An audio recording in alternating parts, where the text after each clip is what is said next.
Praise the lord. బాగున్నారా? నా ప్రియమైన దేవుని బిడ్డలారా, నిన్నటి దినాన మేము చర్చ్ విషయాలు డిస్కస్ చేస్తూ ఉండగా నేను మా బ్రదర్ చాలా పాయింట్స్ మేము డిస్కస్ చేయడం జరిగింది. దాంట్లో అతి ప్రాముఖ్యమైనటువంటి పాయింట్ ఏంటంటే, ఎందుకు Christian youth and Christian people, క్రైస్తవులు అలాగే క్రైస్తవ యవనస్తుల్లో ప్రోగ్రెస్ లేదంటే డెవలప్మెంట్ లేదంటే ఒక ఉన్నతమైన స్థానాలను సంపాదించుకోవటానికి లేదా వాటిని పొందుకోవడానికి ఎందుకు వెనకంచగా ఉన్నారు? ఎక్కడో చాలా తక్కువ బాదర్డ్ ఉన్నారు అని మేము డిస్కస్ చేసుకున్నాం. అది తెలుస్తుంది కదా, కంపేర్ చేసినప్పుడు మనకు తెలుస్తుంది. మన యూత్, మన పీపుల్ చాలా వెనకంజగా ఉన్నారు. ఎందుకు దేవా అని మేము డిస్కస్ చేస్తున్నప్పుడు దేవుడు మాకు ఇచ్చిన తలంపు ఏంటంటే, నా ప్రియమైన యవనస్తులారా అలాగే సహోదరులారా, మనము దేవుని మాటను వినటంలో చాలా చాలా చాలా అసలు మనసునివ్వట్లేదు, వినటానికి ఇష్టపడట్లేదు. We are poor listeners and we are not doing anything. మనము వినటం లేదు, అతి తక్కువగా వింటున్నాము.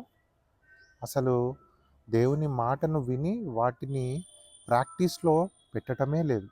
That is the main reason why we are following. మనము పడిపోవటానికి గల మెయిన్ కారణం ఇదే.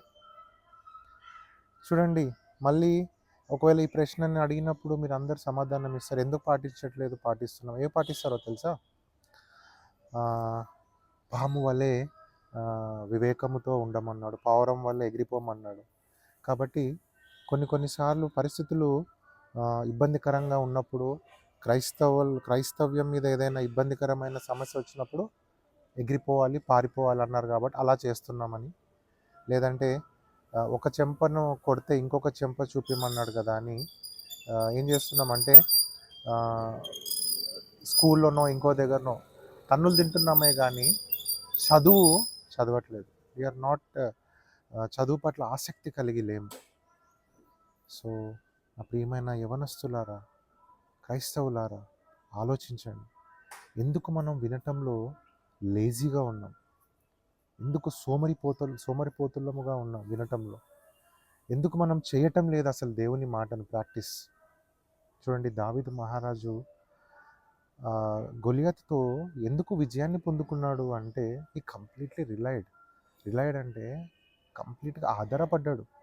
నాకేం రాదు, నువ్వే నా ముందుండు, నువ్వే నన్ను నడిపించు, నువ్వు నడిపించగలిగితేనే నేను నడవగలుగుతాను అనే ఒక కంప్లీట్ డిపెండెన్సీ అక్కడ చూపించాడు.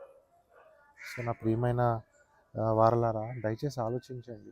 దేవుని మాటను వినటానికి ప్రయత్నం చేద్దాం. ఎందుకంటే ఈ రోజుల్లో music is playing very prominent role. చాలా ప్రాముఖ్యమైనటువంటి రోల్ని మ్యూజిక్ ప్లే చేస్తుంది. కేవలము ఎగురుతున్నాము, కేవలం మ్యూజిక్ పెట్టంగానే ఏదో హిప్నటైజ్ అయిపోయినట్టు చేస్తున్నామే తప్ప we are nowhere listening to the word of God. పాటలు వింటున్నాం కానీ దేవుని మాట వినట్లేదు, విచ్ ఇస్ వెరీ డేంజరస్. ఇంకొంతమంది ఏం చేస్తున్నారంటే, వాక్యాలు చదివినప్పుడు, వాక్యాలు కనిపించినప్పుడు, ఇది నాకు కాదు, ఇది నాలో అంటే వాళ్ళ దృష్టిలో ఎవరెవరైతే ఈ వాక్యానికి అనుగుణంగా ఉంటారో వాళ్ళకి ఇది అని అనుకుంటున్నారు. నో, ఆ వాక్యం ఫస్ట్ నీకు నాకు. ఎప్పుడైతే అలా నువ్వు అనుకుంటావో అప్పుడు ఆ వాక్యం నీ హృదయాన్ని సంధిస్తుంది. అప్పుడు నీలో చేంజ్ రావటం మొదలవుతుంది. అలా కాకుండా ఇది నాకు కాదు మిగతా వాళ్ళకే అని అనుకుంటే చేంజ్ ఎప్పటికీ రాదు, ఎన్నటికీ కూడా నీలో మార్పు జరగదు.